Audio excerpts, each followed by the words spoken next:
What's good, YouTube? It's your boy Trell here. As you guys can see, I'm about to showcase my 60 card Infernoid deck. Won't do too much talking outside of the deck profile because obviously you guys don't like that, but whatever. Let's get into the deck. It's pretty standard, but I'll explain a few things. First, we got triple Decatron. Self-explanatory. It becomes anything in the deck that you need it to be. It's pretty much Shaddoll's score model for those of you who know Shaddoll's. Summon it, and it's not a once per turn, and it's just if it's normal or special. So dump, get effect, gain the level, become cool. Next we got two Big Daddies, Anunku or Nunchu for however you like to pronounce it. Anyway, when it's summoned, it's a dark hole or it's a dark hole besides himself, and also it can tribute a monster to negate and banish a spell or trap effect. Really good, really big, obviously. So you want to play around with it, but it takes 3 to summon, but it's really worth it. Next we got Queen Alien Deviati. She's the mother. When she's summoned, she is a heavy storm for the entire field except for void cards. And also she has an effect of tributing a monster to negate and banish a monster's activated effect. Really, really good. She's 2900. Big Daddy's 3000. YuGiOh sexist, whatever. Next, probably the worst Infernoid, but the one I like to run just because I run it at 1. But this is a Tundale. He's level 8. I run him at 2 though, just because if he kills the monster, he attacks twice. So I like being able to put more pressure on the board and clean my opponent's field a lot quicker. And a lot of times I do banish this for like other important Infernoids. So having 2 is just good because sometimes you want that second one. Next we've got the best one of them all. Second best if you don't count Decatron, but this is probably the best. Seismos, obviously, it's a non-targeting banish effect. All it has to do is battle a monster and live through that battle. At the end of the battle phase, it's going to banish any card on the field. Does not matter if it's face up, face down. Doesn't matter if it's a monster. It just banishes. He's 26, so he's pretty decent for a base attack. Great. And of course, besides the Big Mama and Big Daddy, all the level 5 and higher all the level 1s and higher have the ability to tribute themselves to banish a card from your opponent's graveyard. So you're running a full deck of DD Crows, for those of you who don't know. But the level 4s and lowers can only do it on your opponent's turn. The level 5 and higher can do it on either player's turn. So quick, these are good. Come here, baby. Get over there. Next, one's Jet. Pretty much is level 6. His effect is actually pretty decent. When he declares an attack, you make your opponent banish 1 card from the extra deck. They get to choose, but you don't give a shit. But basically, he's in there for the Void Feast combo, so you guys can go this and double Decatron to set up your graveyard and to bring out your Big Mom, your Big Daddy, Deviati, and the Nunchu. But like I said, he's 2400 base attack, level 6, and I still like using the effect because if I get him off for a couple turns, I'm just going to start taking shit. And you have to like start choosing what you want to get rid of because you didn't get rid of him. Next, triple MST, level 4 1800 beater. If he uses the effect, he can attack for the turn, but once again, he's an MST, really fucking awesome. 3 Homodix. So same thing. This is pretty much a pops monster. Doesn't matter where. If he uses the effect, can attack for that turn. And remember, they're all DD Crows, so you don't need them to attack. A lot of times I use him, and I use the Patrulia or the Patrulia, either him or the Patrulia in tangent with the Decatron to make my Omegas or the plays. We got 1 Entre. Pretty much this card bounces 1 face-up card your opponent controls back to the hand. Still same DD Crow effect. It's one of the few ones that says that it doesn't say that it can attack when it uses the effect, but if you guys can notice, it has 0 attack, so Konami's a fucking troll. And also I use this in plays, and you're gonna see with the extra deck I use this for to go into like my Crystal Wing plays and shit like that. Double Pyramids. This card is just really, really good. Just target a set card, shuffle it back into the deck. They can't respond with that card, so they pretty much have to like start shotgunning shit when it's hit the field because it's 0-0, which means it doesn't really do much. But when it hits the field, it puts pressure on them because they have to do stuff now. And if they don't, like I just shuffle shit. You can't. If I target a solemn strike, you can't change solemn strike to it. It just goes back to the deck. Really fucking awesome. And also you'll see why I run it as well for other plays with the extra deck. Next, the non-Infernoids. We have double Raiden. I hate normal summoning Raiden, but it is a tuner and it does get you meals. So in the worst case scenario, you can fill your graveyard up.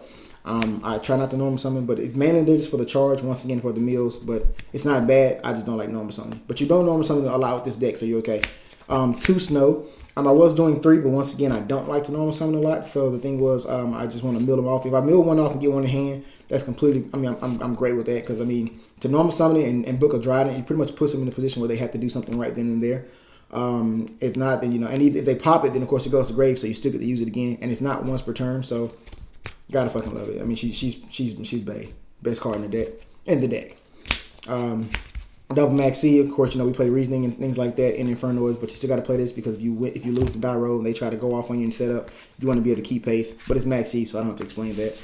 That's it for the monsters. For the spells, we got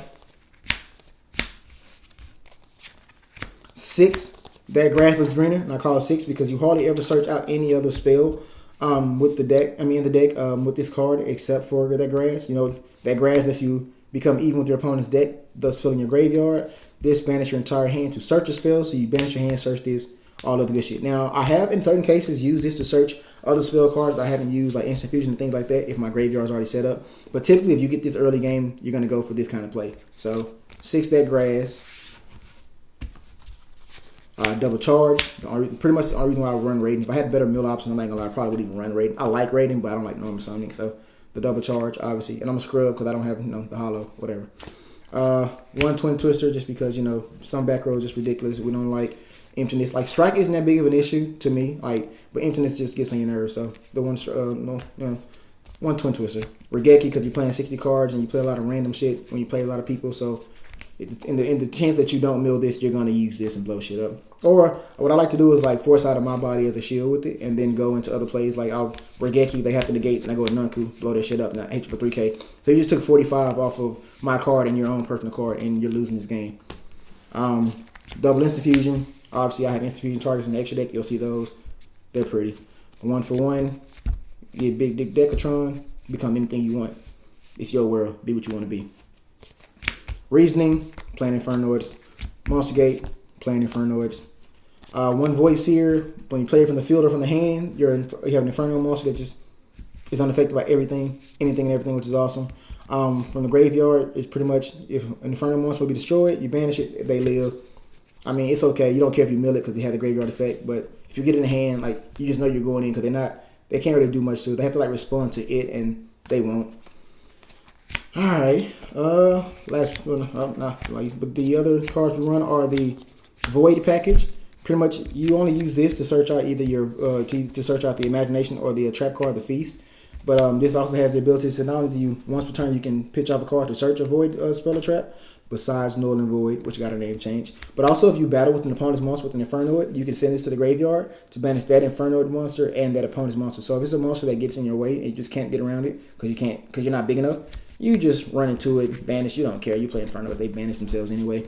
And this one pretty much brings up the tier. Well, first off, it also makes all your level 2 or higher Infernos become level 1, which is really awesome because you get to spam the field. They take half damage, while this card is on the field. Your opponent takes half damage while this card is on the field, and you do that, but you don't care. But also, you can send this to the graveyard and make your T-Era, and it's like Shadow Fusion, so if they have an extra deck monster, you send them from the deck. So you got to play that combo. I don't like running 3 and 3. Well, I do, but I don't, because sometimes you do draw multiples of it, but you can use it for the Void Feast, so it's not that bad. But you don't. If you resolve at least one of these, you should have game. It gives you so much advantage. And then last but not least for the spells, Double Forbidden Chalice. I don't explain Chalice. There's so many reactive, like everything in this format right now is so reactive that you want to be able to react to their reactions, and Forbidden Chalice is probably the best answer for that.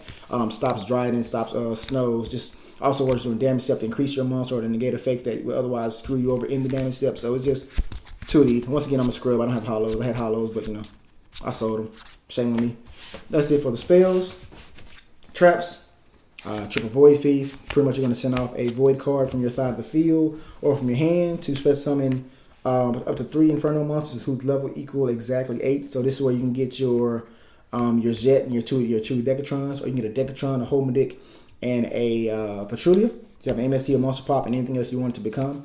And their effects are negated. And also this isn't once per turn. So if you have that play to make multiples, then you can do that as well. And just fill the field up, and so you have a shit ton of DD Crows on the field, and you got so much field advantage that you start negating everything and banishing stuff. Because we like banishing shit with this deck, because send your ass to the Shadow Realm. After that, we've also got Double Dimensional Barrier. This is just a personal choice. I mill a shit ton, but sometimes I draw it. And I like having it's not really good going second, but at the same time, it's not bad either, because if they've already got an established field, you know what you're trying to stop. You're trying to stop what they've already established. So Dimensional Barrier doesn't need much of an explanation. It's just there for that. And you don't have to run it. I just choose to run it because I have it, and it's pretty. I'm a pretty whore, whatever. Next 2 cards we're going to use 2 Spiritual Swords Revealed in Light. First thing first, shout out to Billy Break. He actually got top 8 with his Inferno deck running this. I was actually glad to see him running this. I used to run this. I've been running this card since Sure Nudies got released, even before we got Solitaire, and I was just so glad that actually one of the better players actually took notice of this card and played it, and it actually worked for him. But just pretty much, you have a lot of clear fields because you play Infernoid. Sometimes your hands are bad. Sometimes you tribute off your monsters, to negate all their shit, and they still try to push through. So this just says no. And since you play Omegas, you're gonna just keep recycling it back and forth. I run two because I know if I mill one and have one set, like you're never gonna kill anything. Because on the field, I pay 1,000 life points to negate an attack. In the graveyard, you can't attack directly, and I just keep recycling with Omega, like just fucking amazing. And then last but not least, just one of the personal tech that I'm running, Skill Prisoner. Once again, like I said, everything in this format is reactive, but a lot of it's dealing with monster effects. Obviously, you've heard of Zodiacs, but basically, Skill Prisoner just says whenever your whenever one of your cards is targeted by a monster effect, then at resolution, their monster effect is negated. It doesn't destroy, so they can't like my body and push through. Like, it pretty much just negates it. And it's also good because if you mill it, it's the same thing. If you mill it, it's like breakthrough skill. You can banish it from the graveyard, accept the turn that it's sent, and do the exact same thing it did on the field. So you can target my monster, but at resolution, you do fucking nothing. So I just run it at one, just testing it out. But so far, it's done well. So love it to death. That's it for the main deck. On to the extra deck. Pretty standard, but really, really fun. You've got your Inferno Tiara, only just the one. Because once you make it and you go for the effect, you're gonna send. Everybody knows you send double Omega to the graveyard with it, and they can just shuffle themselves back into the deck. So you're not losing any advantage except for like one other extra deck card that you're probably not gonna use. But she's really big, and also you can use her. So when she's in the graveyard, you can banish her for an Infernoid monster's cost or whatever, and she's just too good. And I really don't even care for her effects. I just like to fill the graveyard with her and then get rid of her and do other shit. But she's pretty, so gotta use her. And obviously the double Omega. Instant fusion targets are 1,000 eyes restrict. And the Norden, obviously Norden is pretty much staple, so we'll go there. 1,000 restrict, so I can take the monster just because it's trolly, and also because I run a YuGiOh Defender, which you guys are about to see, and I can go into my Crystal Wing plays off of that. From there, we're gonna go into our XZs, which is very, very simple. On Levier, because you go into the YuGiOh Defender play, you have a banished Decatron, you bring back Decatron, make it anything you want it to become, and that'll become your Crystal Wing. Or you can also use it to bring back Decatron, bring it back a Snow, bring back a Raiden, so you can make other Synchros or XZs plays. Really good. And I run the Utopia package. This is all I need for XZs because, you don't really need the extra deck that much. But if you do, you just want to run the best for the deck. And this is all I'm going to run for it. And then, of course, for the Synchros, triple YuGiOh Defender. Pretty much you make this. You can make this with YuGiOh Decatron, send a Pyramids, and make it a level 2. You Instant Fusion for the 1,000 hour restrict. You suck up a monster. Make this. Use this effect to make another. Use this effect to make another. You banish the Decatron for anything. Well, first you make Levier. You banish the Decatron for anything. And then you detach the Levier, bring back Decatron, send a Petrulia. He's level 5. And now you got a Crystal Wing. Because you use a tuner and a non-tuner Synchro monster. And that makes you your Crystal Wing. So very, very standard, but very good. Then from there, we play Black Rose because sometimes people try to out advantage you. And if you know me, I like kamikaze, so I blow up all the shit. One Meteor Burst because we don't like Whiptail during the battle phase because it's really good, but we don't like it. We like to banish it, but we like to choose when we banish it. So Meteor Burst says no. And then last but not least, Scarlight, because a lot of times, first off, Scarlight 3,000, a lot of times your opponent overdoes it with special summons, so you get to burn them. And just the fact that sometimes you just need to go for game with extra damage, and this is what it's there for. And that is it for the deck profile. I plan on playing this probably at an OTS or regional soon.